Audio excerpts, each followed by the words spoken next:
if I may, Judge, before the jury is brought out, I'm going to ask the court to admonish the defendant that this is a plea, this is not an allocution, and there should be no comments to the gallery or to the jury regarding remorse or guilt or anything like that. The defense heard what he said in court earlier, and it's certainly up to the court to make that. He's just making his intention to plead guilty, Your Honor. It's just guilty or not guilty. Thank you, Judge. Thank you.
All rise for the jury.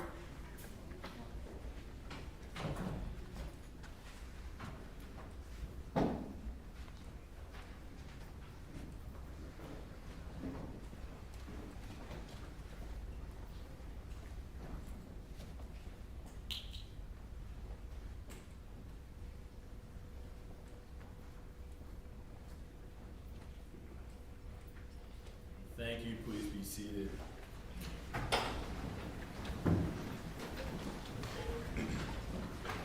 Good morning, ladies and gentlemen, and welcome back. Just going to give you some preliminary instructions before we swear you in this morning. There are no cell phones in this courtroom. Please just make sure your cell phones are off. We'll give you plenty of reason to check them when we take breaks. We'll take a morning break and an afternoon break. We'll have lunch around noon every day, and we'll work till 5. So this morning, we're going to swear you in as a jury. Then we're going to arraign the defendant and then hear his statements. All right? So ladies and gentlemen, if you'll raise your right hand to be sworn. Ms. Feast. Do you and each of you solemnly swear or affirm that in this case, now on trial, you will a true verdict render according to the law and evidence submitted to you, so help you God? I do. All right, thank you, ladies and gentlemen. All right, are both sides ready to proceed? State of Texas is ready, Judge. What says the defense? Defense is ready, Your Honor. Mr. Davis, will you please stand? State, can you arraign the defendant at this time? Thank you, Judge. In cause number 1839550, styled the State of Texas versus Xavier Davis. In the name and by the authority of the State of Texas, the duly organized grand jury of Harris County, Texas, presents in the District Court of Harris County, Texas, that in Harris County, Texas, Xavier Davis, hereafter styled the defendant, heretofore on or about June 30th, 2021, did then and there unlawfully, during the same criminal transaction, intentionally and knowingly cause the death of Gregory Carhe by shooting Gregory Carhe with a deadly weapon, namely a firearm, and intentionally and knowingly cause the death of Donyavia Lagway by shooting Donyavia Lagway with a deadly weapon, namely a firearm. Against the peace and dignity of the state, signed the foreperson of the grand jury. Mr. Davis, how do you plead? Guilty, Your Honor. Thank you. A guilty plea will be entered, and you may be seated. Ladies and gentlemen, we thought this might happen. I'm going to send you out very briefly to do some additional admonishments, all right? And then we'll continue. All rise for the jury.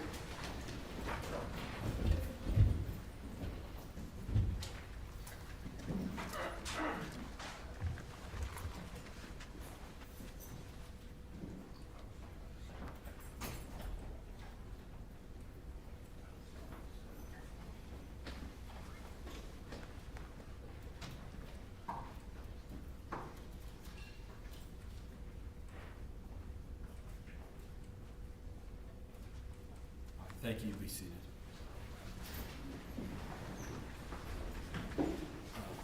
Mr. Davis, you can stand up for me, sir. Do you still wish to proceed in pleading guilty to this jury?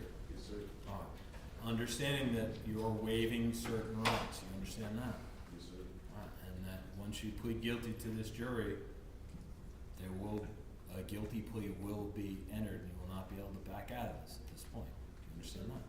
All right. Do you have any other questions? No, sir. All right. You understand the rights that you're waiving? Yes, sir. All right. You understand you're waiving again that right to the state to prove you guilty beyond a reasonable doubt. Yes, sir. All right. It's also waiving your presumption of innocence because you're telling the jury you're guilty. Do you understand that? All right. And there may be witnesses you will not have an opportunity to be subject to cross-examination because you've pled guilty. Do you understand that? Yes, sir. All right. And you're probably giving up your appeal when it comes to whether or not you're guilty of this case because you're admitting that you're guilty. Yes, sir. And obviously there could be those immigration consequences we talked about. Yes, sir. Do you need any time to talk to your lawyers? No, sir. Have they answered all your questions? Yes, sir.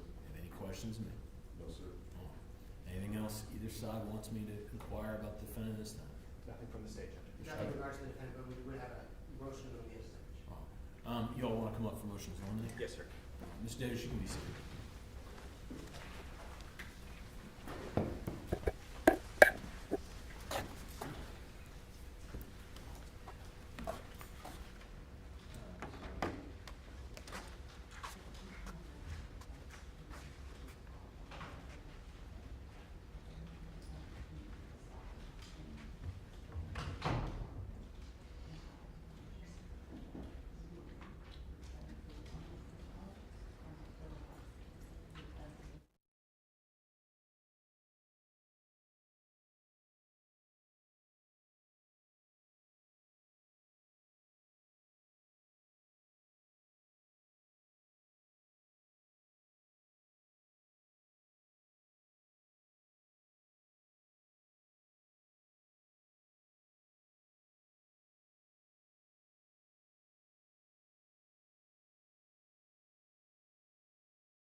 Defense doesn't object to a family member of the deceased being in the courtroom who intends to testify for identification purposes only. If it's to any fact issues, then we would object. Any other family member or friend that is not going to testify, and the state can assure me they're not going to testify as to any matter on punishment, then we won't object to it. But we have to know that they're not, Judge. Mr. Ryan? We do plan to have witnesses testify as to facts in punishment, Judge. I think for the purposes of this morning and for the efficiency and respect of this jury, what we can do, Judge, is ask after opening statements for the family members who we plan to have testify to step out of the courtroom, and we can bring this up with the court afterwards. And if I'm to understand, you're saying you want them to be present during the opening statement, even if they're going to testify? Yes, sir. I believe the Texas Constitution allows them to be so. We object, Judge, if they're fact witnesses. I'm allowed, and as the defendant's pled guilty, I'm allowed the next case. Bring it. All rise for the jury.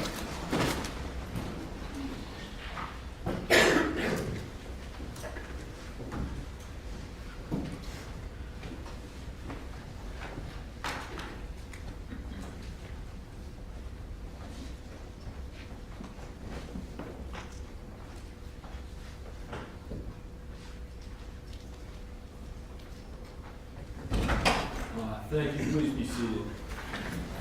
Ladies and gentlemen, a couple things, and then to shut about it. As soon as you come in, we're sitting for you. You can sit wherever you want. All right. You don't have to sit in your assigned seats. Wherever you want to sit is fine. We're standing for you, so come in, sit down. We can't stand, or we can't sit for the other. So thank you so much, ladies and gentlemen. All right, ladies and gentlemen, I now will go and turn you over to the attorney for opening statement. I've given about an hour. Give your attention to Mr. Ray. Whenever you're ready. That's all the money that I have. Those are the last words of Gregory Clark. Beloved father,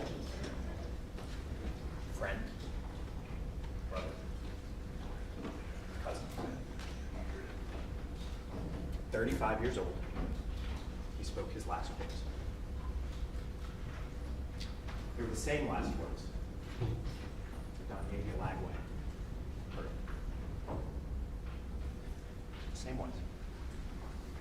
She was a mother of 4, a sister, a daughter, cousin, dear friend to me. And those were the last words that she ever heard Gregory speak. And those are the last words that she ever heard herself. That is what the defendant just pled guilty to. But it does not stop there. They were the last words that Lyric Carkey ever heard her dad speak. His daughter, a big sister to Greg Jr., to Harmony, age 6, and to Grayson, age 1. These were the last words she ever heard her father speak. They were the last words that Harmony Carkey, who was a sweet girl, enjoyed playing with her brothers, her big sister. Those were the last words she ever heard. Because on June the 30th of 2021, there was a knock on the door at their apartment, apartment 1202, at the Toro Place apartment complex in the Southwest Suburbs. When Donyavia opened the door, not recognizing the man who walked in, she did what you would expect a mother to do. She huddled her children up. As this defendant, Xavier Davis, walked into the apartment, wearing a black shirt, black cap, black pants, black shoes, holding a silver Smith & Wesson 38 Special Airweight revolver. With the family all in the living room, Grayson walking around, Gregory put all the money that he had down on the ground. Xavier Davis took that pistol and he put it to Gregory's head. Pulled the trigger one time, killing him. Next, he turned that same pistol onto Donyavia and put the gun to her head and pulled the trigger, killing her in her living room. Next, he turned to where the girls were, on the couch in their living room. Now, by this time, both of them had put their hands up over the head. We don't know if it's from the noise or to try and protect themselves, but we know their hands were there. After shooting Donyavia, the defendant turned and pointed the gun to Harmony, age 6 years old, right at her head, and he pulled the trigger once. Remember, I said her hands were up by her head. The bullet went through her arm and into her brain, killing her in her living room.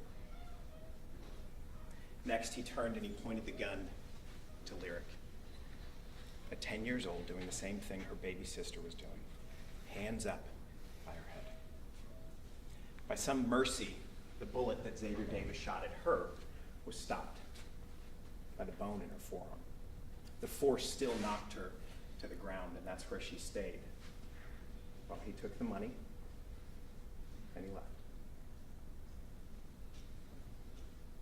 Everything about their lives either changed or ended because of him on that night in June of 2021.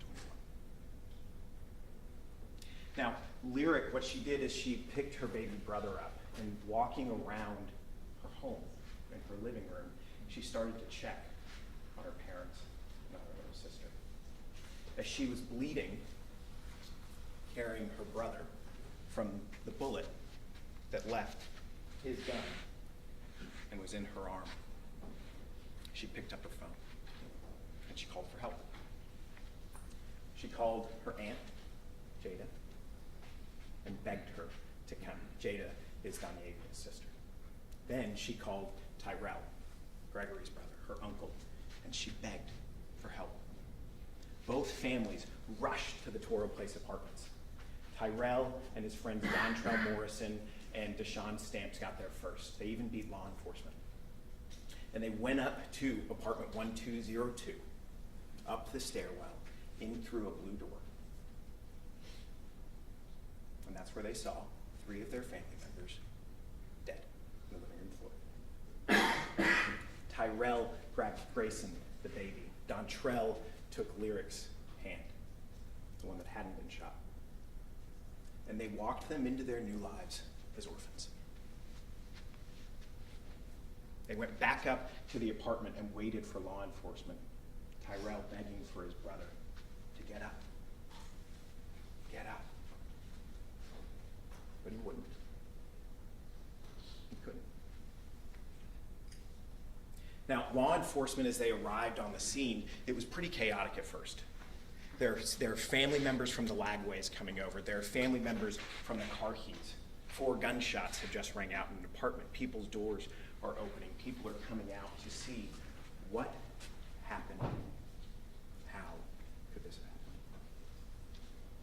Friends arriving, neighbors inquiring, and law enforcement started separating witnesses out.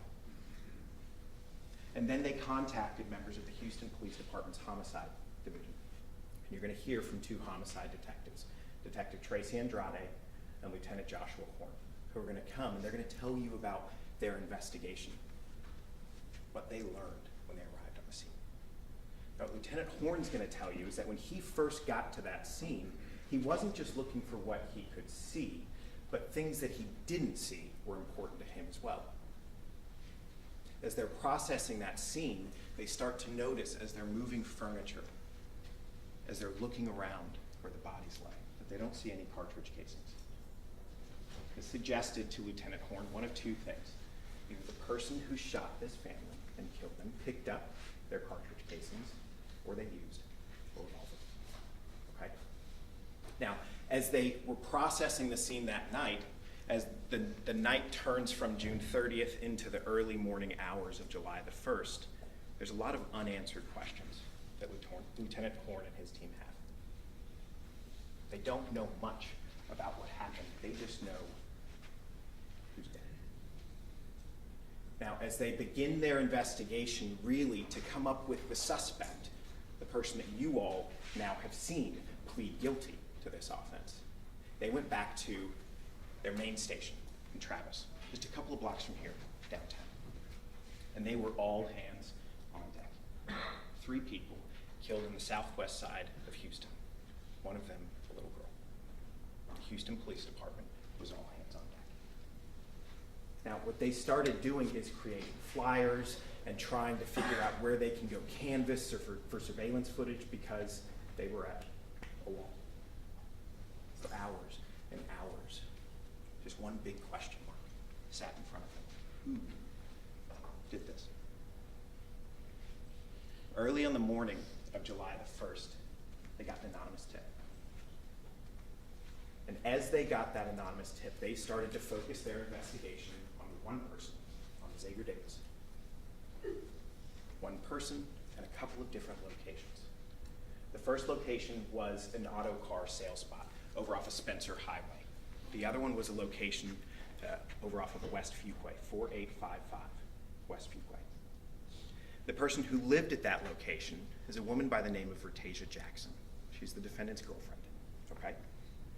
Now, what they learned from that tip is that the defendant may be staying in that area, may be staying at that apartment with Vertasia, and there may be some evidence of what happened at that apartment.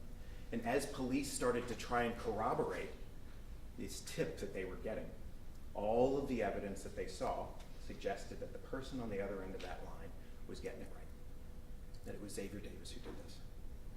They sent officers from the homicide division to both locations. They went out to Spencer Highway looking for now a white Chrysler 300 that they believe the defendant may have bought that morning and may be driving. Next, they sent 2 officers with the Houston Police Department's homicide division to that West Fuquay address where Vertasia lived. And when they arrived on the scene, they saw Vertasia Jackson at the apartment. And as they were there, they saw a white Chrysler 300 pull up. The defendant opened the door and then fled on foot, took off running at the sight of law enforcement. Officers chased him through the complex and were able to detain him. Inside of his pockets was about $3,000 in cash.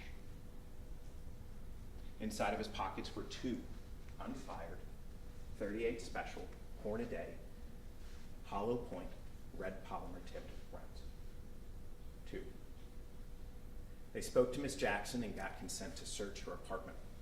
When they went inside of the apartment, they went up the stairs past her car, they went into their bedroom, and right there on the floor, next to where he slept,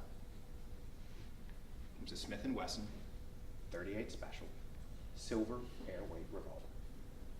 Loaded inside of it were 5 38 special Hornaday hollow point red polymer tip bullets. 2 bullets, also unfired, were in a shoebox right next to where the gun was. So much about that gun becomes important to the investigation that the Houston Police Department was doing. Because you see, Lieutenant Horn was communicating with the medical examiner's office as well. Before any firearms analysis was done, the medical examiner's office was able to communicate to law enforcement that they need to be looking out for possibly a 38 special with red polymer tips. Because they took 3 bullets, 1 out of the head of Gregory Carkey, 1 out of the head of Donyavia Lagway, 1 out of the head of Lyric Carkey, of Harmony Carkey at 6 years old. So when they found those red hollow tip bullets, when they found the red tips by the bedside, when they found the gun with the red tip bullets, law enforcement felt pretty confident that they were on the right track at this point. Now you see that gun that was used, I told you that it would be coming up multiple times during the course of this trial, and it will. You'll hear a lot about the firearm because it was used multiple times. And every every interaction that the defendant had, this gun kept coming up, kept being mentioned. You see, law enforcement didn't just stop there. They didn't just say, we've got the guy, we've got the gun, let's wipe our hands and move on. No, they kept looking for more evidence because they knew that one day it would be presented to you. So they kept looking. Lieutenant Horn pulled surveillance footage from the Toro Place apartments. Inside of that footage that you're gonna get an opportunity to see, what you're gonna see is a gray Jeep Compass with a black racing stripe. Moments before this family was killed, enter into the Toro Place apartment complex. Moments after they're killed, they leave. The defendant didn't have a gray Jeep Compass. So the question becomes, where? Why does he have it? And what law enforcement began to learn is this. Because they got a tip, again, another one, that Jeep Compass may have been burned out in Pearland, in Brazoria County. So they went and they met with the fire marshal out there. They learned from the team of Pearland police officers and EMTs and firemen who went out to that scene, where they found a gray Jeep Compass with a black racing stripe, burned in the middle of a field. Next to it, a box of matches and a gas can. So they take the license plate from that Jeep and they ask other law enforcement, does anyone have anything with this car, with this license plate, with this type of car? And they learned that there was another team of officers with the Houston Police Department who were looking for a suspect for an auto theft that had occurred just moments before the Capitol murder. About 1.5 miles north of the Toro Place apartments, the defendant walked up to an individual sitting in the driver's seat. He pointed 38 Special, silver gun at him, and he took his car at gunpoint. The defendant drove that car to the Toro Place apartments and drove around for several minutes looking for apartment 1202, looking for this family. After he killed them, he got back in that car and he drove it to Cullen Street on the south side of Houston, 10600 Cullen. There's a Valero there. Lieutenant Horn also got footage from there for you to see. And what you'll see is the defendant pulling up to that Valero, getting out, wearing the black shirt with the red and white circle, the black shorts, and the black shoes. And he goes into that Valero. And as he's standing in line waiting to make his purchase, you'll notice two things. The first is a black iPhone. He's got it in his hand. And the next is he's reaching into his left cargo short pocket. And he's trying to get something out, but he can't get it. And so he reaches all the way in and he pulls out a giant wad of cash. Takes a $1 bill. He puts the rest of the cash in his pocket, and he hands that to the clerk. He's now bought his matches. The matches that are going to show up at that field in Pearland, next to the car that he stole so he could drive it to the Toro Place apartments. And as you start to look at all of the evidence, and you start to see exactly what it was that Lieutenant Horn and Detective Andrade and their team knew, you too will start to see exactly what the defendant did that day, leading up to this crime. The crime that he has now told you he's guilty of. At that scene with the car and the gas can and the matches, there was a phone. A phone that had been abandoned by the person who had it. That phone had 2 phone numbers associated with it. One came back to nobody, to John Doe. The other one came back to a woman by the name of Tawanita Pope. It's the defendant's mother. He had her cell phone, or he had a cell phone that he was using that had a number associated with it. Inside of that phone are photographs of the defendant and communications that you'll get to see that clearly show he was the person possessing that phone. He was the one that abandoned it in that field after burning the car. But Detective Andrade and Lieutenant Horn did not stop there. They began to look for more information and for more evidence to present to you the totality of what it was the defendant did that day. They started collecting geolocation data, and you're going to see a lot of it. Some of it from cars, some of it from phones. And the picture that it will show you is that there was detailed preparation. That there was planning that occurred. That this was thought out. Not just the what, the killing of this family, but the how. How are we going to get there? How am I going to have another car so that none of ours are on surveillance footage? How am I going to be able to get rid of that car far enough that they might not find it and still get home?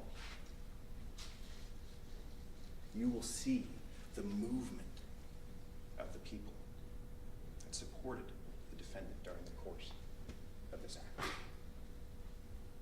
And you'll see all of that through the geolocation that Detectives Andrade and Lieutenant Horn brought. Now, at this point, because the defendant has pled guilty to the offense of capital murder, we still go into now what we lawyers call a unitary proceeding. It is one thing. At the end of the presentation of all of the evidence, you all, as a jury, will be sent back to the back. The first thing that you will be instructed to do by Judge Warren is to find the defendant guilty of the offense of capital murder. The next thing that you will be instructed to do is to then go into your deliberations regarding those two questions that we spoke to all of you about during jury selection, special issue number 1 and special issue number 2. Now, in just a moment, Ms. Harvey's going to get up and she's going to talk to you about those two things and about how now that we are in this unitary proceeding, some of the things that you're going to see and some of the things that you're going to hear, because it is no longer just about the who, the what, the where, and the when. Now that you know the defendant has pled guilty of the offense, now that you know a little bit about what happened inside of that apartment and how we know it was the defendant, you're also going to get to take a step back and look at the defendant's life, the choices that he has made throughout the course of his life. And that, along with the evidence that you'll see of this offense, is what will guide you. I'm going to pass it off to Ms. Harvey.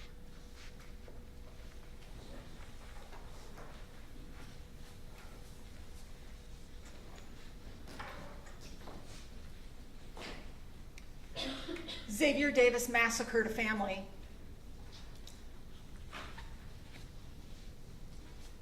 He executed a 6-year-old. He left a 10-year-old for dead. Feels like that should be enough, doesn't it?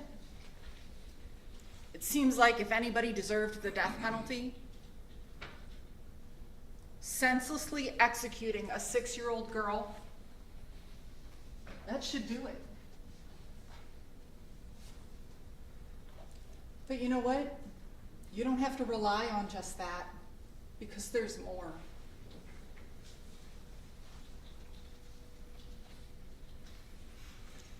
This defendant has pled guilty, but guilty is just a word.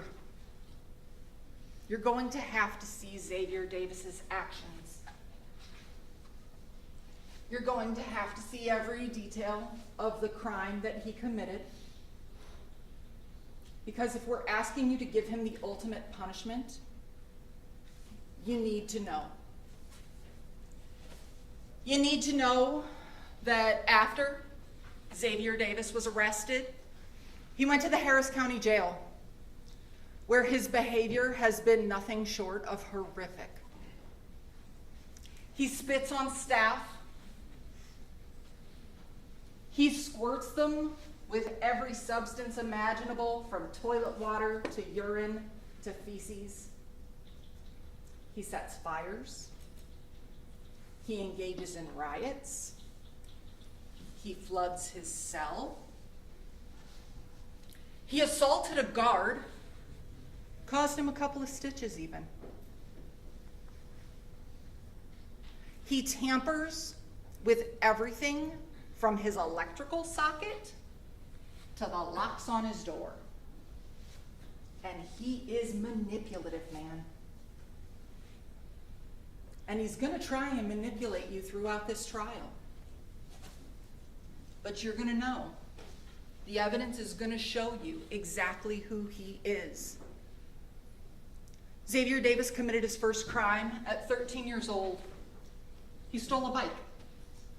He was given juvenile probation, pretty standard, an opportunity to avail himself of some programs, to right his wrongs, to make himself a better person. But he chose not to do that. He and his brothers pretty quickly went out and committed an aggravated robbery. They held up a man at gunpoint in the parking lot of a McDonald's. Now, because he was already on probation, and because he committed a violent offense with a gun, he was sent to juvenile lockup. We call that place TJJD. And he got a sentence of 5 years. Now, if he had behaved himself, if he had worked the programs, if he had connected with the trusted adults in that system, if he had worked with the peers in those groups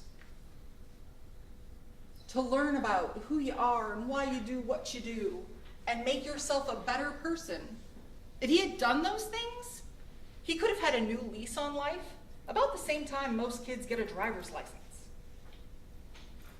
Not Xavier Davis, he was having none of that. He behaved exactly as you'd expect. He was disruptive, he was combative, he was assaultive. He hit a guard in TJJD, not just one, two. As a result of that, he got some more time added to his sentence. So not only did he do every single day of his 5 years, but he did a little bit more on top of that. And he was released right about his 19th birthday. Because that's all TJJD can do for you. They can't keep you past 19. So if you won't help yourself, they let you go. So he's back on the streets of Harris County. And within 2 months, 69 days, he walks in to O'Neill's barbershop, pretending that he needs a haircut. And you're going to see that from Xavier Davis over and over again. You're going to see him pretend to be one thing, so his target puts their guard down so that they then become a victim. He and a buddy walk into O'Neill's barbershop pretending they need a haircut. It very quickly turns into an aggravated robbery. He puts all the men on the floor at gunpoint, makes them pull down their pants. He zip ties their wrists. He zip ties a mother in front of her young son.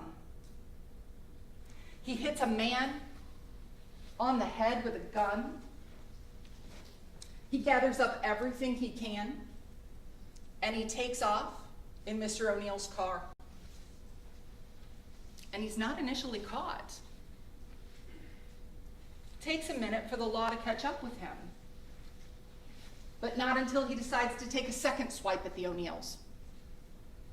And then he goes to their house. Within 3 months, he doesn't pretend to need a haircut then. He pretends he's a delivery man. Mr. O'Neill's not home. Mrs. O'Neill is, and so are her 2 young daughters. And again with the zip ties. Zip ties all 3 of them. Women and children, there's no code for him. They are fair game. He takes money, he takes a gun, and he takes their other car. But you know what? His fingerprints are going to give him away. He might try to hide who he is, but it always comes out in the end. And Xavier Davis is ultimately arrested on the aggravated robberies. And he spends August, September, October, November, December in the Harris County Jail waiting for trial. And in December, somebody who clearly cares for Xavier Davis very much made a $30,000 bond for him. And as we hear all too often, all you have to do on bond is obey the rules and show up for court. Not Xavier Davis. Xavier Davis is going to then go and commit a burglary of a habitation. But now he's going to go outside Harris County. He's going to take his crime spree over to Brazoria County. And he's going to break into the house of a man named Mr. Burrell. Now, Mr. Burrell isn't there when it starts, but he walks in on it in progress. Xavier Davis goes into the Brazoria County Jail. He's sentenced to 5 years for his burglary. He's transferred back to the Harris County Jail, and he's sentenced to 8 years on the aggravated robberies. And he goes off to TDC. And in TDC, we all know you can get good conduct time and get released early. But in order to get that, you actually have to do good. You have to choose to be good. You have to choose to behave. And Xavier Davis refuses to make that choice over and over and over again. And in TDC, he traffics drugs. He engages in riots. He squirts the guards with the urine and feces.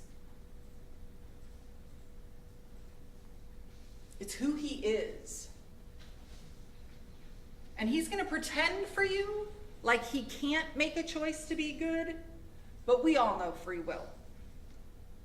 It exists, and he chooses not to obey. So he does every single day of his 8 years, almost unheard of. Every single day.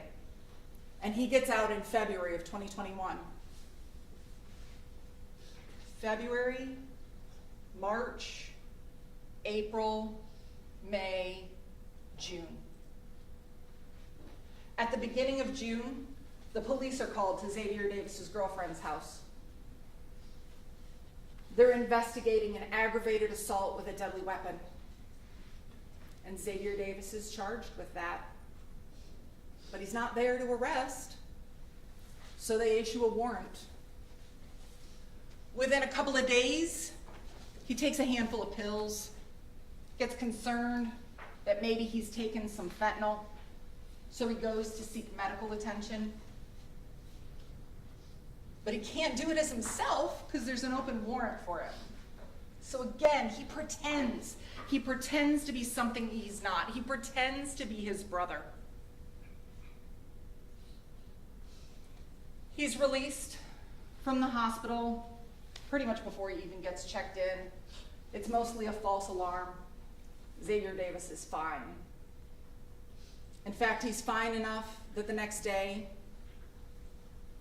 he goes over to the Cargey's house and slaughters that family. He sentences Lyric to be an orphan. And now he's in front of you for the sentence that he has earned, for the sentence that he deserves. And you know the questions you're going to be asked. Is he a future danger? And is there sufficient mitigation to warrant a sentence of life instead of death?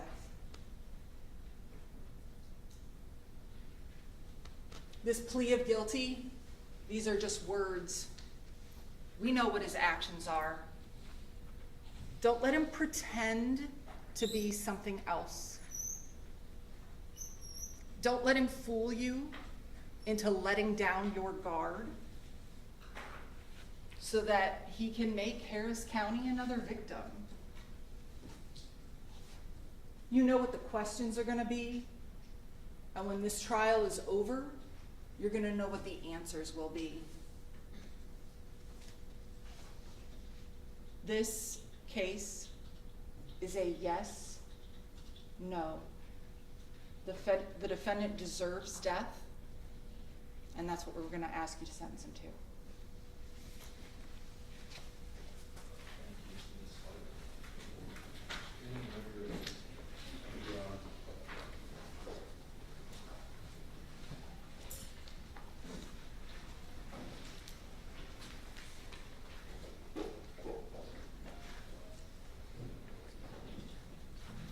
May it please the court.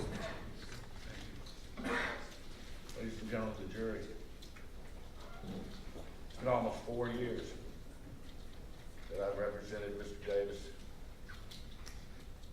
And now, after almost 4 years, it is my duty to stand before you to tell you the theory of our case, to talk to you about what the evidence is going to show you about Mr. Davis. This case took a turn this morning. It took a turn when Mr. Davis stood, when Mr. Rain read the indictment to him, exactly what he was charged with, which wasn't evidence, but he looked at you and he said, "I'm guilty." Just as I am the only one who can stand here, or a member of the defense team, and give an opening statement of what we think this case is going to be about. He is the only person, not the judge, not the state, not any member of the defense team, who gets to look at a jury and make that decision and say, "You don't have to prove it. I did it," and make that confession to a jury. That's what he did. So therein ends what we had talked about in voir dire, and it becomes a singular case. You're no longer burdened with making the decision of whether you're convinced beyond a reasonable doubt or the state has to prove it. He has proved it for you by his admission that he did it. You will determine the value of that and what that means. How in the world, on this God's earth, you have to be asking yourself, before I start talking about our theory, you got to be asking yourself right now, after you've heard what they said, how does a human being come to do and commit that crime? How does that happen? Of course you're asking yourself that. You're about to, when we present this evidence, and it's all said and done, you're going to go make a decision, each of you individually, based on what we talked to you in voir dire, about whether or not an individual decision, a moral decision, about whether he gets the death penalty or gets life without parole. So, let's talk a little bit about that.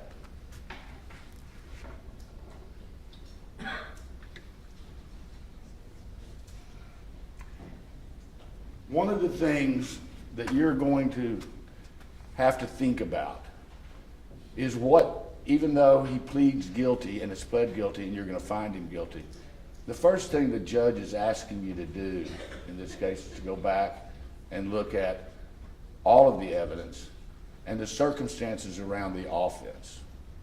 Okay? Now, wouldn't you want to know what happened in the case? Wouldn't you want, as the state develops their evidence, to to tell you each and every fact that they know about this case, about how this offense happened, because you're going to be asked to consider it, to consider everything about it, to make the ultimate decision whether or not there's something about the case, the facts of the offense, how it happened, to determine whether or not there's something that lessens his moral culpability and there's sufficient mitigating circumstance to give him a life sentence rather than the death penalty. Okay? Nothing that I say in this opening statement, nothing, none of the evidence is going to be presented, as the state begins to call the witnesses, is to be taken by you that we mean in any way that he is anything but guilty of the offense, of intentionally and knowingly doing what he did. Okay? The things that we think are important that you know are questions that I'm going to be asking, and the other lawyers at this team, of the witnesses that come up and begin to talk about the case. So whether it's detectives, whether it's officers that initially made the scene, whether it's lay people who were on the scene, whether it's family members, whatever it is, we're trying to bring you evidence that we think you need to know about the case, about the facts of the case. Because all cases are not the same, and it's not necessarily the way Ms. Harvey says it is or Mr. Raines says it is. It's the way you interpret it. Because what you're going to be looking for is not whether he's guilty, is there something that lessens his moral culpability. Let's talk about the facts of the case and why you should want to know everything about it, why you should think that the state of Texas should bring you the entire investigation that they did to explain things to you. Okay? Was there a plan to do this? Yes, there was a plan. You're going to hear about a plan. Okay? You're going to hear about who hatched the plan. It was a woman by the name of Alexis Williams. The name has not even been mentioned yet. Alexis Williams hatched that plan. She did so because she used to live at that very apartment complex and had a sexual relationship with Donyavia. Donyavia had just broke up with her, and she had moved out. And Gregory Carhe was moving back in, the father of all those children. This woman, Alexis Williams, was angry, and she was mad, and she wanted to rob him because she knew he was a drug dealer. And she knew there would be money there. This is the plan that you need to know about. You need to hear about how this happened. She wanted money. She called Xavier. Okay, now let's think about this for a second. Xavier at this time is not long out of prison, as they say. You'll hear evidence of that. He's gone to live with his mother. He has no driver's license. He has no car. He had a job for a little while. He has no skills. He has nothing. What he has is his upbringing and some things that happened to him in his life. Mr. Murphy's going to talk to you about that. I'm bringing you to the point of the offense. Okay? Lives with his mother for a while where he sleeps on the couch, tries to get a job, gets a job at Minute Maid Park, is there for a while. There are people surrounding him saying, give me money, give me money. His mother and Vertasia Jackson. Eventually, in a month or two, he moves out, lives with Vertasia Jackson, who is a hideous human being. This is a person who's a drug addict, a convict, who manipulates him in the worst sort of way. Prosecutor told you you're going to hear evidence about, well, a month before this crime, he pulled a gun on her. She tried to dismiss the charges with the district attorney's office. She brought him right back into that house to live with her. She was questioned by the police, by the detectives in this case. And all she did was lie. All they had to do was do everything in the world to get the information about what happened in the case, because she was manipulating him in a terrible, terrible way. You'll hear evidence of this. To make him not guilty? No. It's not why it's being offered to you, to understand it. To understand who are the characters around him. The day before this happens, it's been minimized to you already. But Mr. Davis tried to commit suicide. He took, as she said, the prosecutor, Ms. Harvey, a handful of pills. And Vertasia Jackson, in all the glory of who she is, she knows a robbery is going to take place to get money. She's behind on her rent, she's behind on her car, she needs money constantly. And she's got a guy that'll do it for her. The guy that she's accused of pulling a gun on her. She knows the kind of control that can give a person when you do that, because she did it to her mother and her mother did it to her, and the charges ended up getting dismissed. So she has that in her Your Honor, uh, I'm brain. gonna object. I don't think there's any way that counsel can make this admissible. I'll ask her when she testifies, Judge.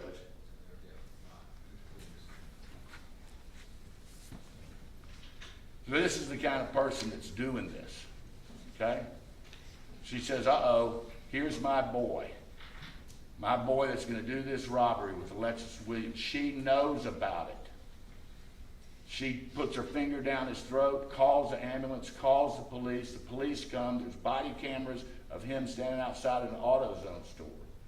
And he goes there, he can't use his own name because she has got this warrant on him. He tried to commit suicide. There's a lot of evidence that you'll hear about why, what mental state that he was in, what mental illnesses that he had, all the things that he experiences a lifetime to live up to there. He's got no car, no driver's license, no place to stay, nobody that really cares or loves him in any real way. And then the last thing he's got to do for these people is to go in and commit this robbery. You're going to be asked to look at the facts and circumstances of what happened and who benefited in this case, who wanted this to happen. You'll find out that Xavier Davis did not know these people, did not know where they lived, did not know that he was a drug dealer, did not know that there would be children there, did not know any of those things. He didn't have a car. Vertasia had to take him over to Alexis' house.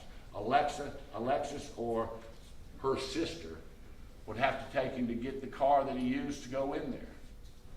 When he went in there, you'll hear from the phone conversations that the entire time they're there, he's talking to Alexis. Where do I go? What do I do? He's talking to Vertasia. Where do I go? What do I do? Vertasia's not in jail. Alexis is in jail. Vertasia's a subpoenaed witness in this case. And if they don't call her, I will. So you can hear and so you can know all of the facts of this case, all of what happened.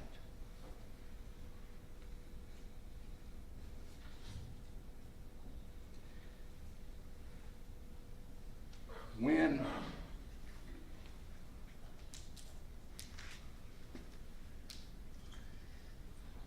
the evidence that you're going to hear is going to come from witnesses. Now, I want to tell you something.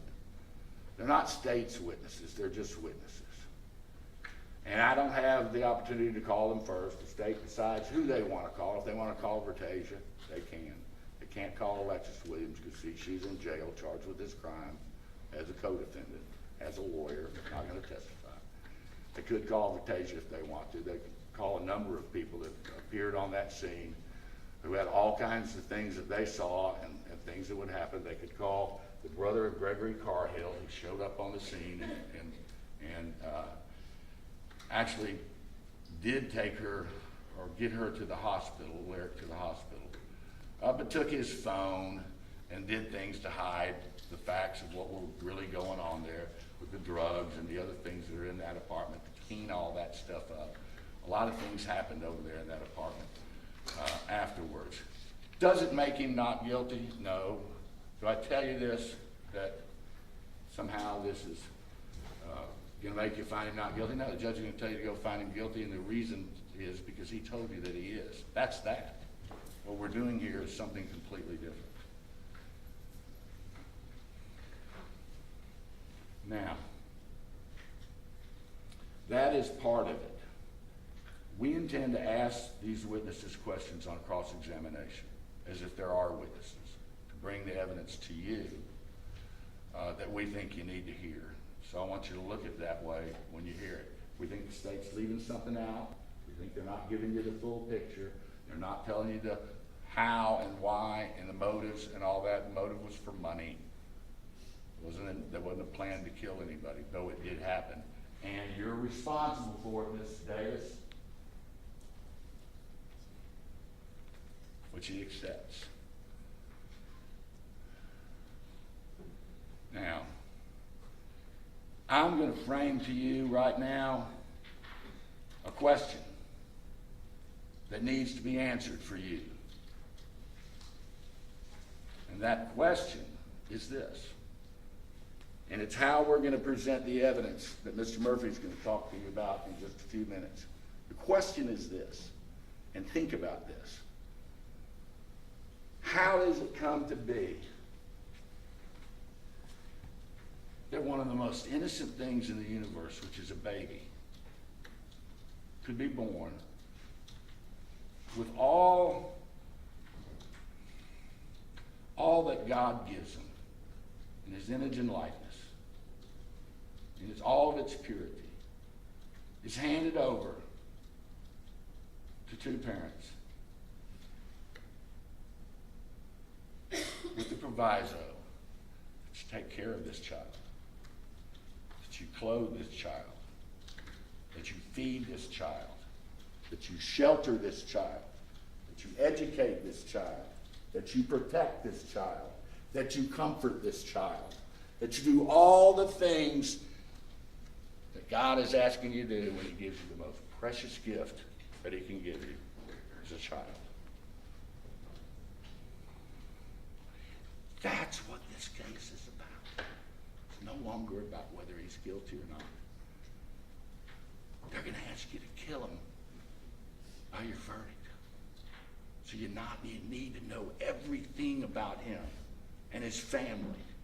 Mr. Murphy's going to talk about that in just a second. Because that's what they're asking. That's how we're framing this question. That's how the prosecutors have framed this question as the evidence come in. And you should be thinking about it as we ask these questions. Was everything that happened to Mr. Davis his sole choice? And he's solely responsible for it. That we take that baby at his age now and give him back to God. Didn't work out for him. Or are you going to see something in this trial? Are you going to hear some evidence about his background that you've all sworn you'll take a look at in answering that question? His background, not just things you say he did in prison or spitting on somebody or something like that, but take a close look at this case and determine, is there something that lessens his moral culpability? Not his legal culpability. He's giving it to you. He's handing it over to you. And his lawyers are going to show you his life. And they're going to let you go in your heart and soul, find that moral reason. Answer this question. Is there something that's sufficient that will warrant spending the rest of his life in prison, rather than handing him back to God with poison in him early? Sorry, this didn't work out quite that way. Not blaming our defense in this case. It's not blaming someone else. It's just the way it happened for him. You know, the arguments will be later on when we argue this case. As Ms. Harvey said, well, he makes his own choices. There are forces that can affect a human being that make you do things that other people wouldn't do. And you're about to learn that. That's how we are framing this question. That's what we're asking you to look at as you hear the evidence that's coming your way. It's important to know the facts of the case. It's important to expect the state of Texas, if they're going to kill somebody, to bring you the whole story. Bring it all out there as bad as it is. It's bad. We know it. We all have children and grandchildren. We all know what you feel already. But let's do, as this trial progresses, what the law requires us to do. Because in the end, it's an individual decision that you will make. This time I'm going to ask Mr. Murphy to come up and talk to you a little bit about how you can, what you're going to hear, and how you can answer that question. Thank you, Your Honor.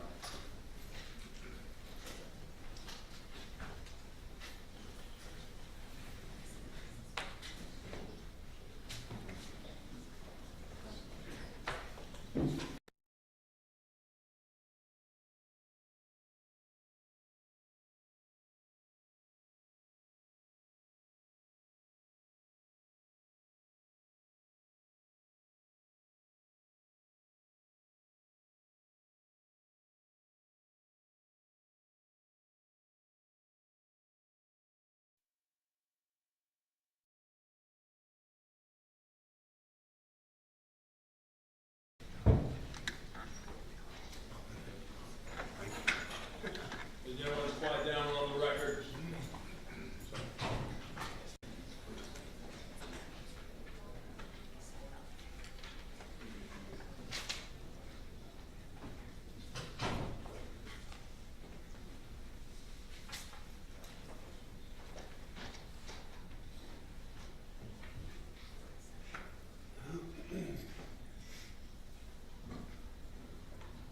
Look, would you mind getting the TV on with Mr. Murphy, please? I got it. Oh, there you go. Mr. Murphy, whenever you're ready.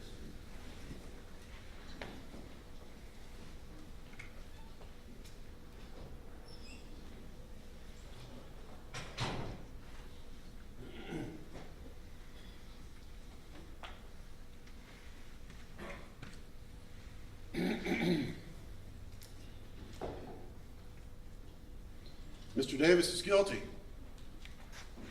but he hasn't always been guilty. He's guilty now, but he hasn't always been guilty. There was a time when he was as innocent as any of us. He was as innocent as God made him, as God intended him to be. The story that I'm about to tell you and the evidence that I think we're going to show you over the next several weeks is going to help you answer a question that I'm sure you have and that Mr. Kiernan just touched on. And that is, how does a person lose their innocence? How did Xavier Davis go from that day to this day? How did he become guilty?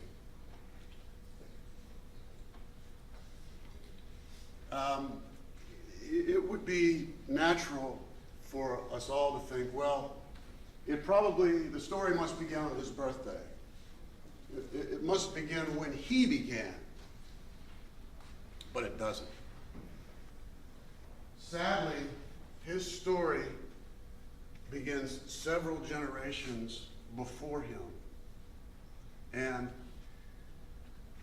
this is all going to be part of what you hear. So I want to show you briefly a bit of his family tree. The story really begins with his great-grandparents, Raymond and Ruby Pope. They become Raymond particularly becomes very important in Xavier's life later as Xavier is getting older.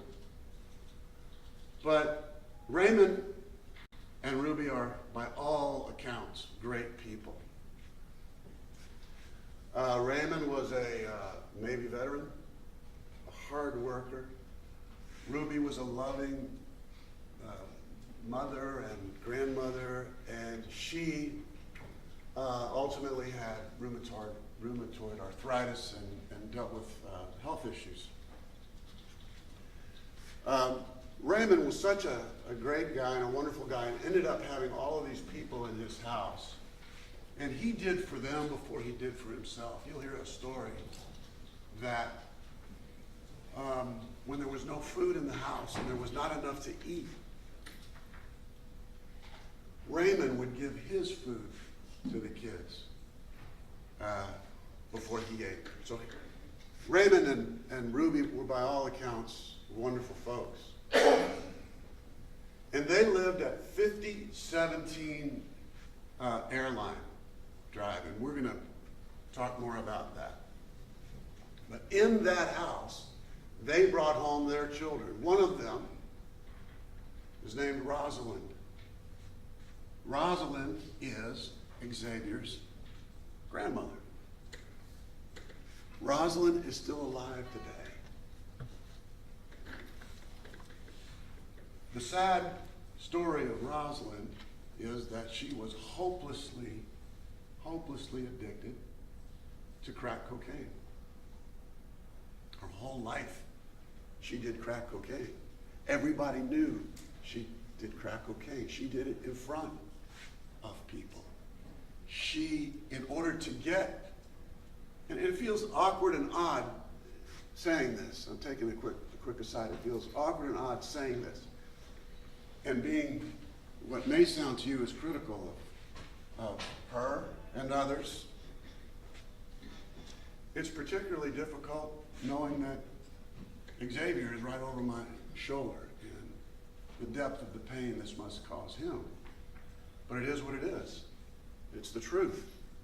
And Rosalind had to go out and prostitute herself, and that was widely known. She was in the streets in order to get the cocaine that she wanted or needed.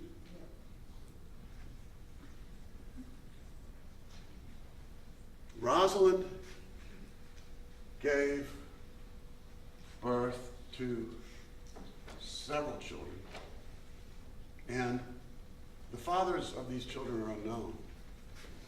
But the three names that I want to key in on are Tawanika, Laquilla, and Kenyatta. You're going to hear from Laquilla and Kenyatta, who are the aunt and uncle of Xavier. Tawanika is the key figure.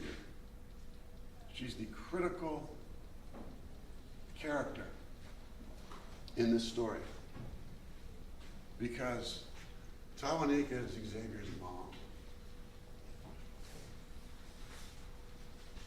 Now, Laquilla and Kenyatta and all these other people who were living in this house, they were able to get out. Laquilla and Kenyatta left. But Tawanika never did. And, you know, that's how it turned out for her. Tawanika had stayed there. She saw her mother doing cocaine. She saw her mother prostituting herself. And at 15 years old, Tawanika becomes an even greater victim. Tawanika gets raped and pregnant when she's 15. And she gives birth to Travion, now Travion Davis. Travion is Xavier's older brother, 2 years older. Tawanika can't handle it. She's 15, she's a child herself. She gives Travion away, which is repeating the conduct that her own mother did when her own mother, Rosalind, had children and gave them away.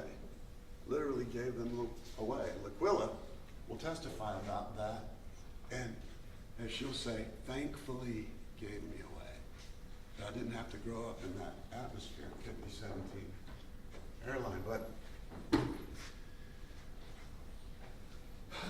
Tawanika gives Travion away.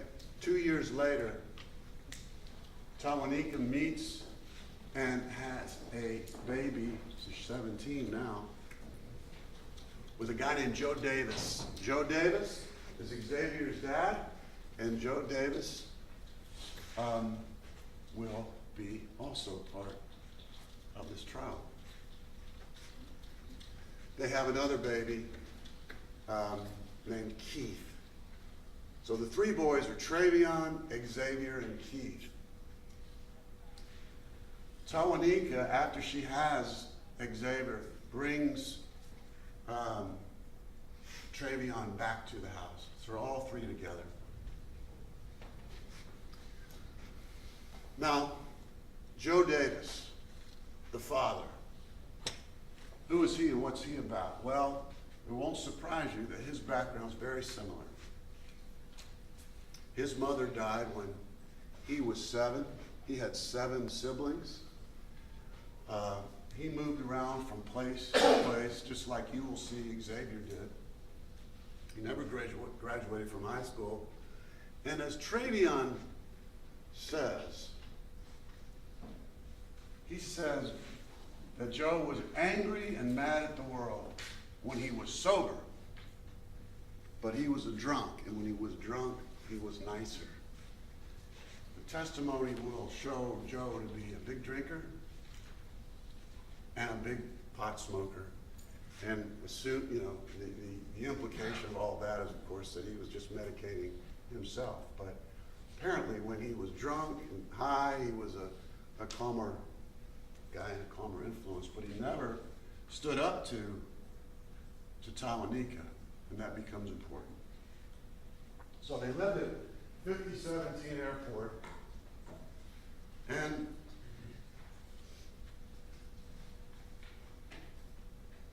I want to describe for you what it was like in this place. And the best way to do that is to tell you what Laquilla is going to say. And I'll read it with you. The whole house was always confrontation around there. My brother, Kenyatta, and Rosalind got into it a lot. She would curse the kids out. There's a whole lot of people there. Rosalind was always in the street. It was filthy and nasty. I didn't eat anything when I was there. I didn't even want to go to the bathroom. Xavier grew up in that house, and he slept in the front room with his grandpa. The rest of them slept on the floor. And then Papa, who is the great-grandfather, Raymond, he would make grits and toast, but there was really no home-cooked meals. And they really didn't take care of the kids like they should. Xavier, from birth to roughly, well, he was 10 or 11 years old, he moved in and out of this atmosphere. And Laquilla says, I hated even going over there after Ruby died. Ruby was the great-grandmother. I was in elementary school, and I wasn't comfortable with it. It looked like a house you didn't want to be in. And that's where Xavier and his brothers grew up.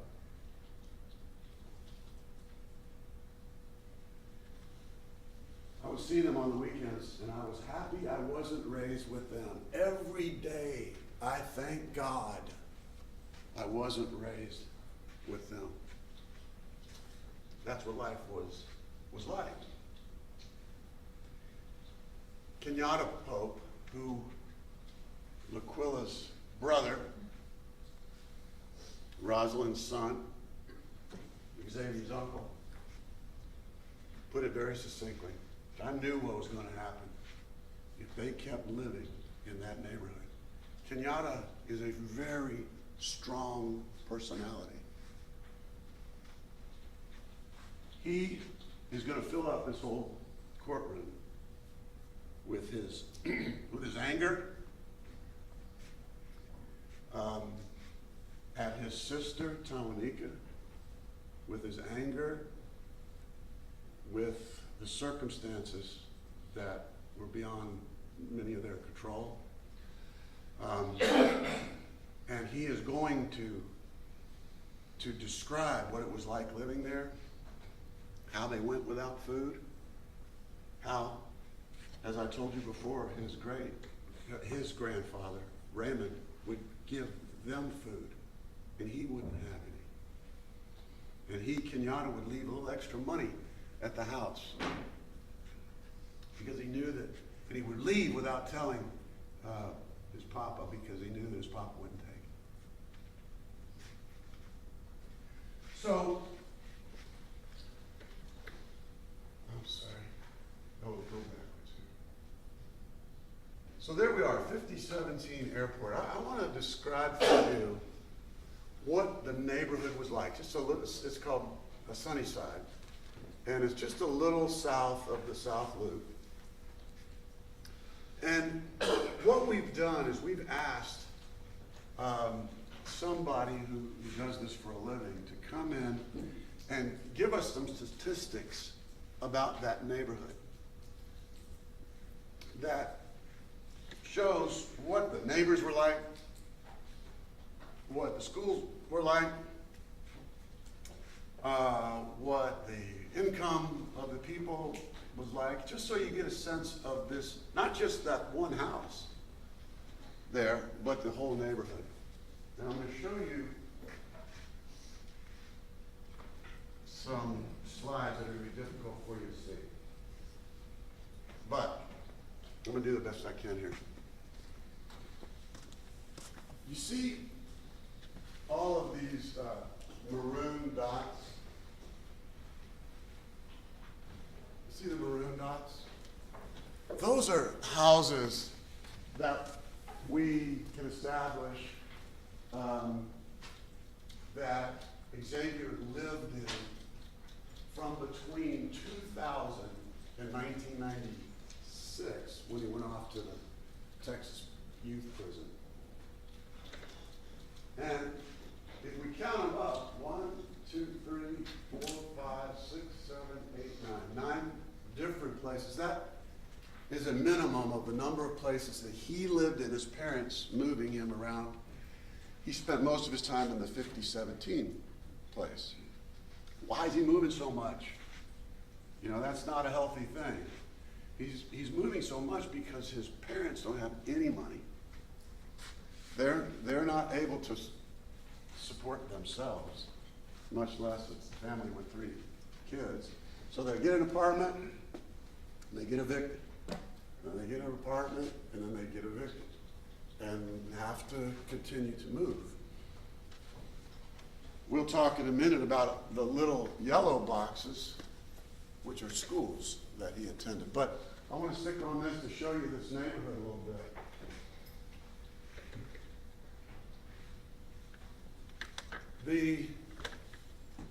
This slide right here is showing let me step back. It says 14.33%. What that means is this. It's tracking a small sector of this map, this little sector right here. And what and this is data from the United States Census. What the census does is they break it down to smaller bits. And roughly between 2,000 and 8,000 people per census tract. So this one's showing 14.33% means that house, the one on Airport, if you look at the top, in that little census tract, 14.33% of people were adults aged 25 and over with less than a 9th grade education. Say that again, 14.33% of the people who lived in that little section were 25 and over and didn't have a ninth grade education. If you compare that number to all of Harris County, it is 88% higher than the rest of Harris County. The next slide shows you adults age 25, no high school diploma. In his airport house, 29.05% of the people were over 25 and didn't have a high school diploma. That is 231% more than the Harris County average. There are going to be many, many, many slides you'll see from a really dynamic person named Amy Wynn, who does all this statistical analysis. She's dynamite. But I'm going to show you one more. The population living at or below the poverty level in his census tract, 35.23% of the people in that census tract live below the poverty level. That is 135% more than the Harris County average. Now, it doesn't take an expert, of course, for you to know that these statistics that I've showed you, population with no education or very little education, population with less money and living below the poverty level, those are all factors that impact a child and impact the manner in which they act later in their life. These are very significant risk factors. So that's the neighborhood. What's the house like? What's going on in that house? What was going on in that house and the other places that Xavier lived with his mother was very severe physical abuse. You're going to feel it, you're going to hear it, and in your mind's eye, you're going to see it, because the people who suffered from it, Travion, Keith, are going to describe it for you. They're going to take you right where this was happening. And this is how Xavier grew up. This is from Travion. Mama was mentally and physically abusive. She was angry at the world. Instead of her getting help because of her anger, she would take it out on me. Travion, it seems, got the worst of it. And the conjecture is that he got the worst of it because he was a child of rape.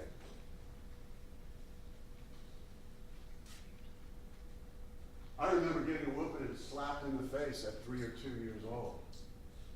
That was her anger outlet. We were her punching bags. She abused us the whole time we were growing up. Mom would say, drop him, and you get beat like a slave.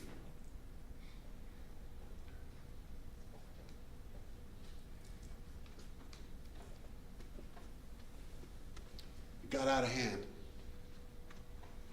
She used extension cords, switches, and belts. She'd hit you in the back of your legs and thighs and leave welts and bruises and permanent scars.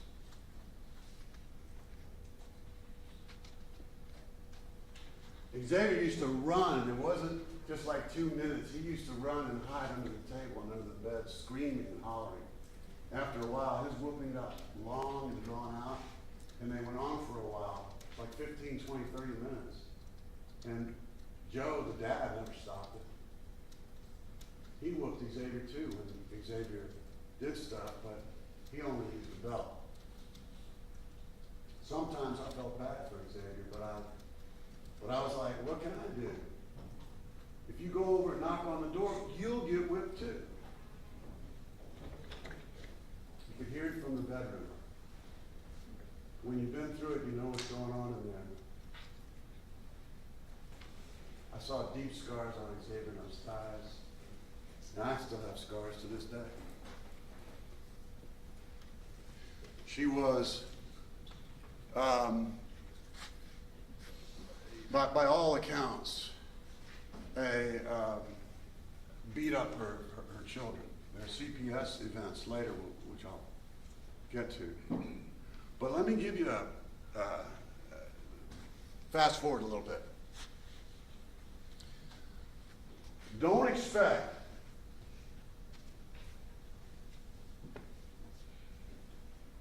Tom Wanika to come in here, Mrs. Pope, to come in here and say, yes, I'm at fault. Yes, I was the one. Yes, I am the reason. Yes, I'm the reason 3 of my children ended up at TYC, to Texas Youth Prison. I'm the reason 2 of my children are ended up in TDC. I'm the reason my children have severe mental health problems. Ain't gonna happen. I don't suspect that's gonna happen. Mrs. Pope has created an alternate reality. And it's because, probably, it's what she has to do to Your get. Honor, I object. This is argument. I believe the evidence is gonna be this, that she created an alternate reality so Your Honor, that she. I object. That's. That's what I think the evidence is gonna show, Your Honor. This is more of a summation of the evidence. Well, okay, very good. I'm not gonna quibble with you.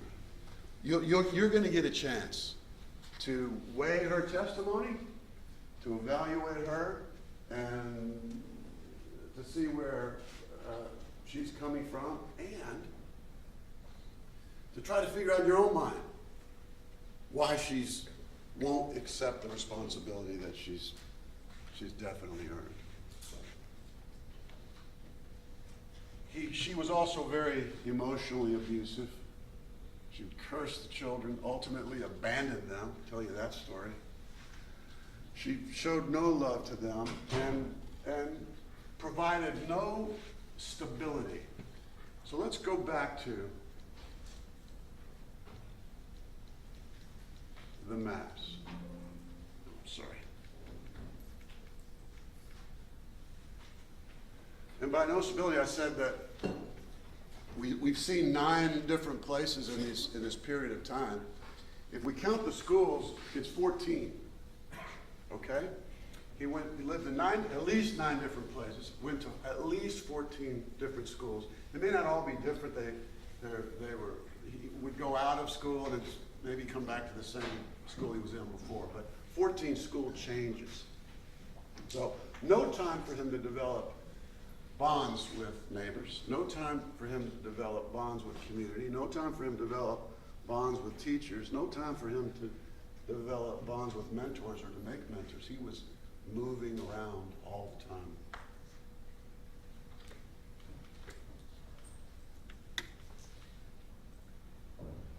Things really begin to take a turn even for the worse.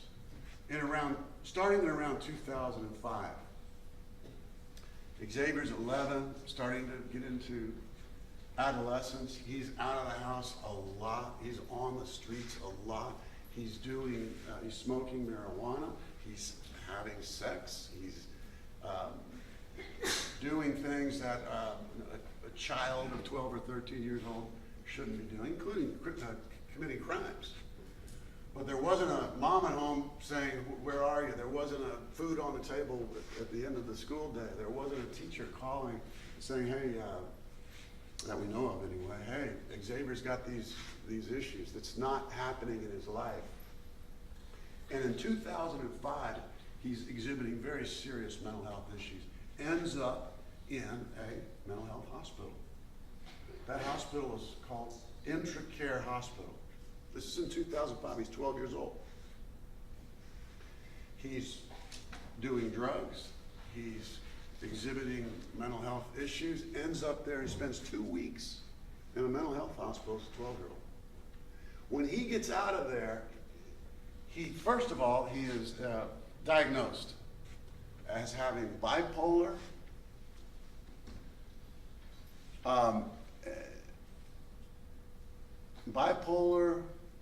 and he was having also some psychotic episodes. He was hearing, and this is something that also goes through some of his time at the Texas Youth Prison.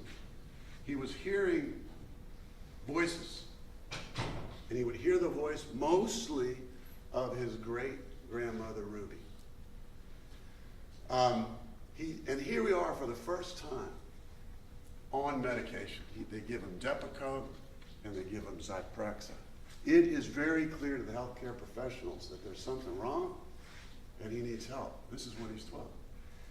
Now, 2 weeks go by and he's let out into the world, back to his mom, and it goes nowhere. And sadly, Intracare Hospital is out of business. They lost their certification or licensing or whatever, and we don't have any of the records from Intracare Hospital. Nobody does. They don't exist as far as we can tell. But that was the first time he was seen for that. So you remember what I'm saying to you, 2004, 2005, 2006, things are really getting severe for him. And CPS starts getting involved. Now, the CPS records that we've been able to get are very sparse. They either didn't do anything or they didn't take records of what they did. But they're very few. And you'll see that starting in around 2004, 2005, CPS starts to get calls. They're called to investigate whether Tawanika was abusing Trevion in 2004. They called to investigate whether Tawanika and Joe Davis were abusing all their children and were not properly supervising them, June of 2005. Initiated second investigation of whether Tawanika and Joe were not supervising Xavier in June of 2005. And then again, they investigated whether Xavier was abused by his parents in September of 2005. So CPS is lurking all around, but finding nothing. The term they used was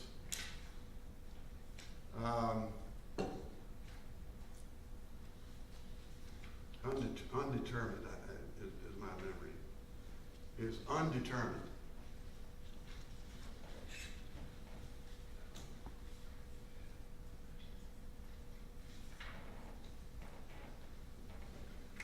So here is this chance.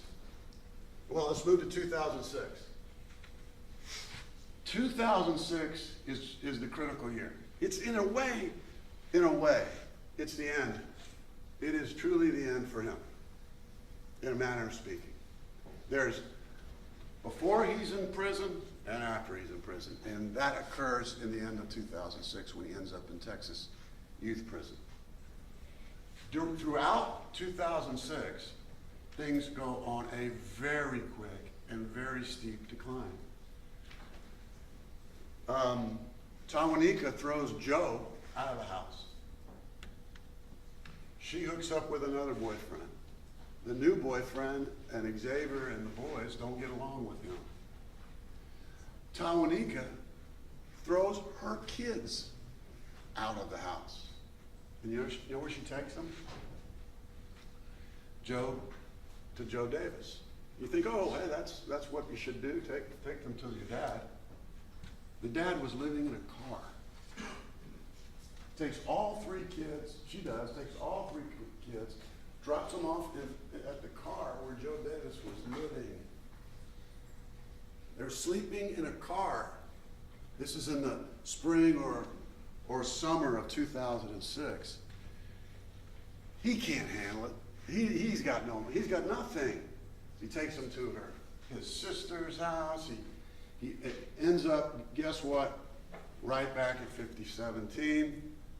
By this time, Papa, Raymond, great-granddad, in his 90s. He can't deal with it. I'm sorry, he can't handle it. And it's like being with nobody. All Travion, Xavier, Keith, they were all on the streets. They were just on their own. They ate butter, sugar, and chips. They had no food in the house. And they were out and about. And Keith is going to tell you something I think is important, and that is, he's going to say, really, Xavier admired Travion. And Travion was a mess. Travion was kind of the leader of this group. Travion had him out there doing crimes, doing stuff. And according to Keith, that was really, Travion was Xavier's idol, looked up to him. And as Keith will tell you, it was the single worst example he could have possibly chosen or had. But it would be natural to look up to your older brother. And there is a story that happens there in the middle of 2006 that exemplifies what I'm saying to you about the complete abandonment of Tawanika and her children. Xavier is out of that. He has run away.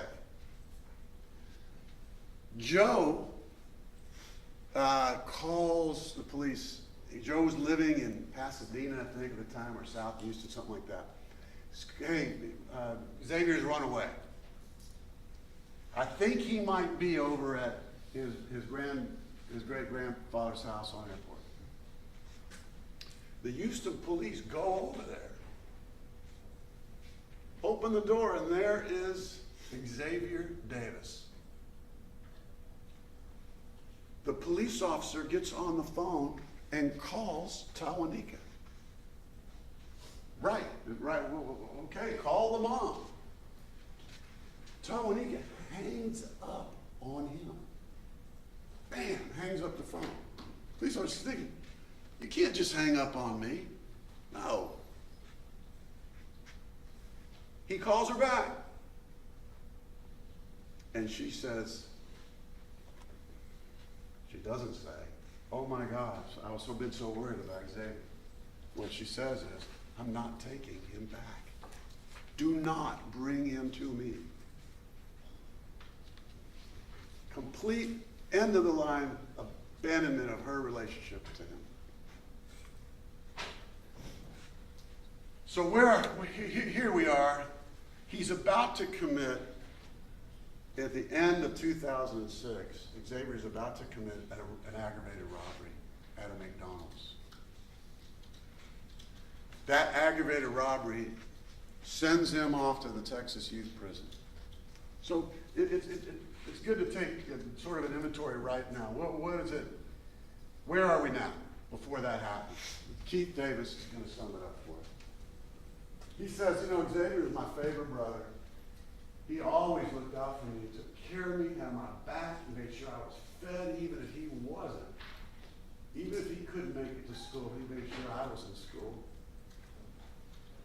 He walked me to school. He did whatever he had to do to send me to school. He sold weed. He was working at a barber shop, at a car wash. He was there for me. He bought groceries for me, gave me money for school. He made sure I had everything I needed. But, according to Keith, Xavier was depressed half his life, half our childhood. Xavier was depressed. I started noticing it a few months after we got to Papa's house. When Mom started beating on us when she came by to see us or when we were hungry. Xavier would go quiet. He'd make him feel good. You couldn't make him smile. He'd just sit there in Papa's rocking chair, go out in the shed in the backyard. He'd cry. He'd talk to nobody. And he'd sit out there for hours.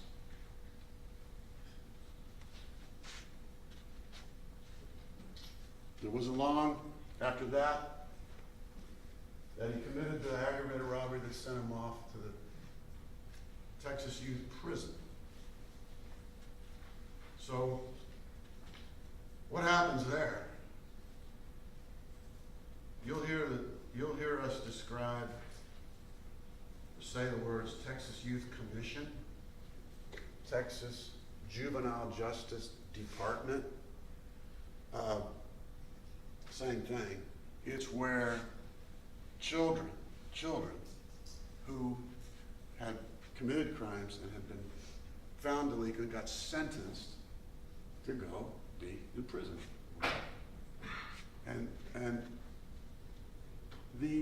it's important to, it's important to understand what this TYC was and what the culture there was at the time. What Xavier was walking into when he walked into the Texas Youth Commission. In the 90s, there was a real movement to be tough on crime policies, and those movements bled over even into the Texas Youth Prison. It became not a rehabilitative place, a place for treatment, but a place for punishment. And over the decades, there have been many investigations of the Texas Youth Commission by various law enforcement places for abusing children, for sexually abusing children, for other things, mistreating children. So he walks into this, in the TYC, spends 5 years there. And nearly immediately, when he walks in, he's a mess.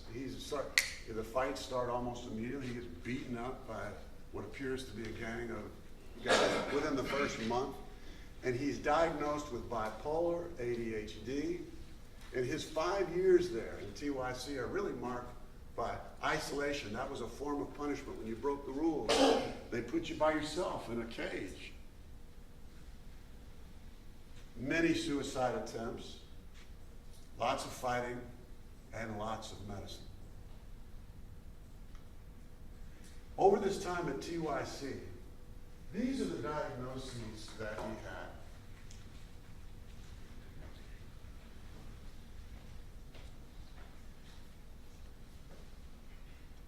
Sorry.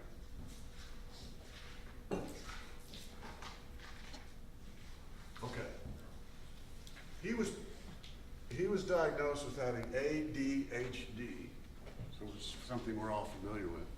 ODD, which is a behavioral condition usually diagnosed in childhood, characterized by a persistent pattern of negative, defiant, hostile behavior toward authority figures.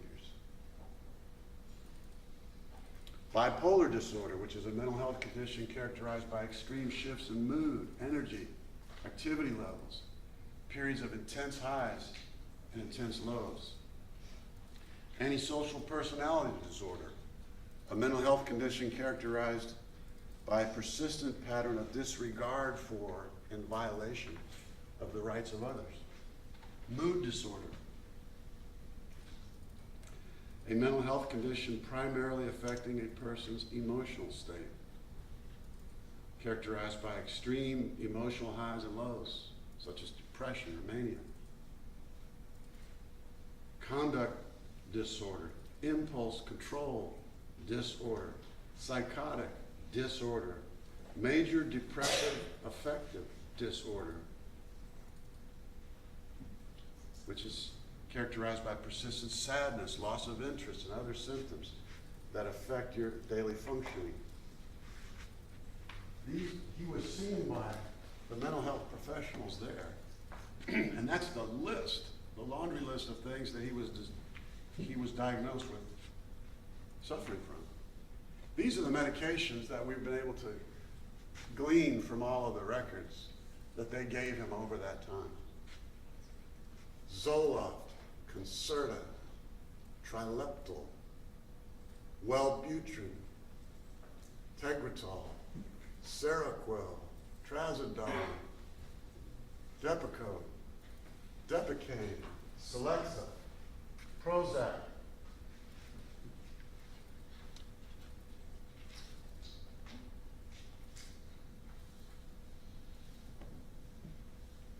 So you see that.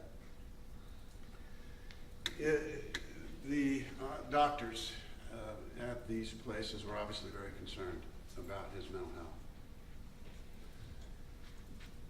We're going to take a very brief side trip, because what we've seen is Xavier experience certain parts of our social safety net. We have decided as a society that there should be a social safety net to catch kids, to find at-risk children before they end up poorly, to serve them, to protect them, to help them ensure that they can have a productive life. This social safety net is something we all pay for, and something we pay for through our governmental services because we've decided it's important. We have somebody who's going to come talk to you about the social safety net, its importance in our society, what it is. CPS is a part of it. Our school systems are a part of it. The juvenile justice system is a part of it. And she, Jessica Handelman, who's a board certified licensed clinical social worker and testifies all over the United States, reviews CPS records, she reviews school records, she reviews records from the TYC, and she can reach an opinion about whether that safety net worked in the case of Xavier Davis. And her opinion is going to be that it did not.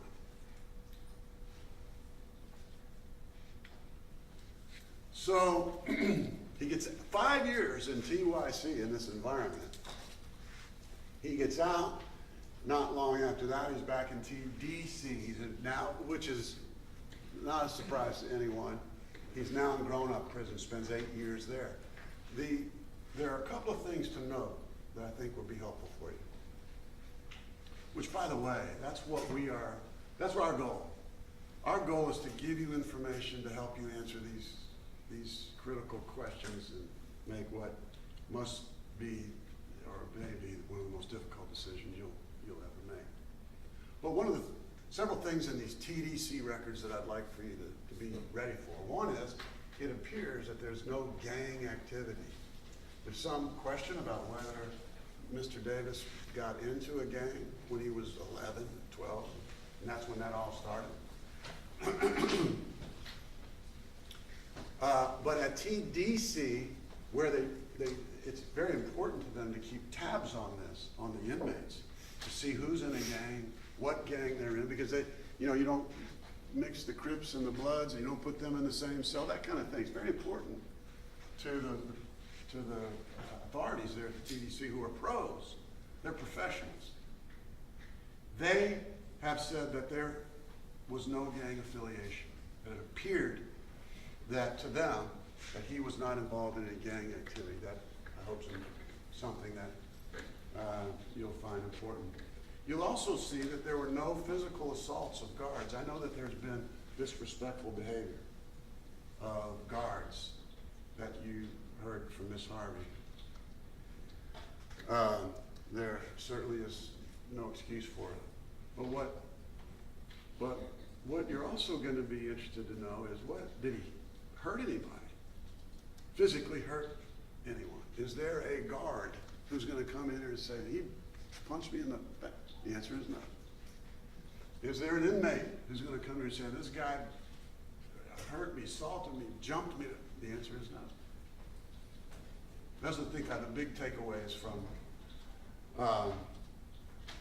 those.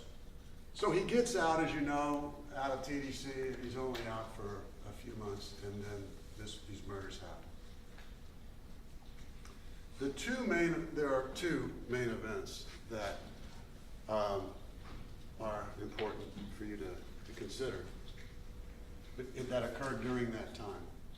One is the suicide attempt that Mr. Kiernan discussed with you. Those kinds of things can impact a person's brain. First of all, it kind of tells you where he was at the time, what his mental health was, mental status, but it also can absolutely impact the physical brain when you take these kinds of drugs. That's number one.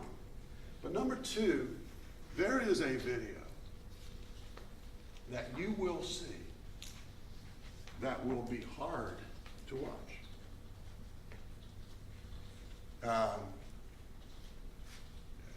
It's not easy to see, but it's important, and here's what it is.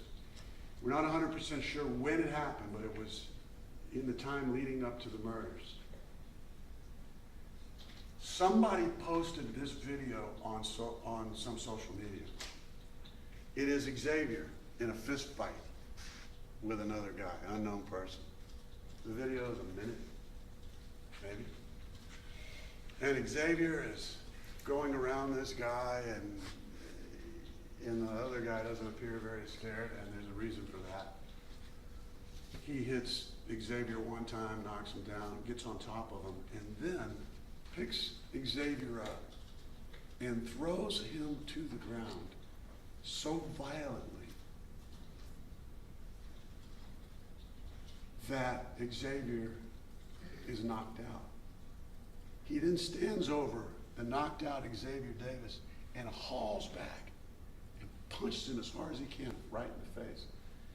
Xavier, you will see, is passed out. His hand is in a very odd shape, showing that the brain is really having an issue. Why do I tell you this? Because there is a doctor who is named Dr. Lagway. He's going to, who also testifies all over the United States.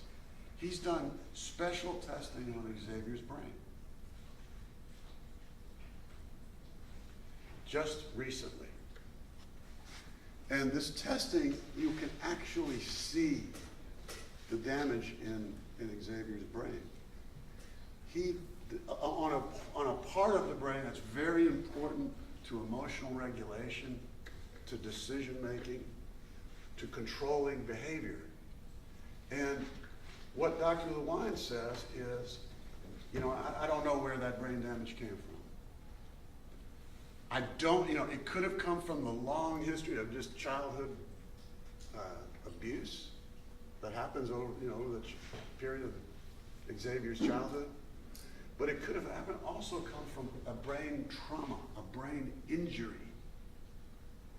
And there it was, right there, shortly before the murders. May have contributed to this part of Xavier's brain, which is so severely damaged. You'll also hear, and this is, I'm going to close here. You'll also hear from a childhood development psychologist who will take you through what are called ACEs, Adverse Childhood Experiences, ACEs. Children who experience ACEs are at a higher risk of having mental illness. ACEs like being physically abused, emotionally abused, witnessing violence, taking drugs, seeing people take drugs, losing your family, no connections in your neighborhood, those kinds of things. ACEs, Adverse Childhood Experiences. She's going to tell you that there are 10 possible ACEs. They fall into categories, but there are 10 possible ACEs.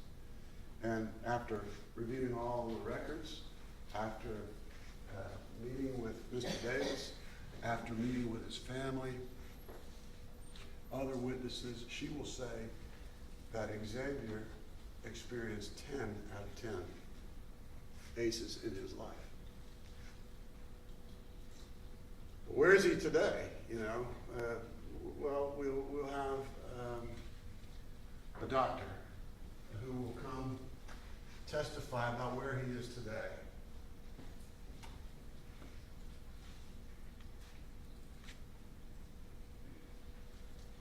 Well, let me step back just 1 second and also say that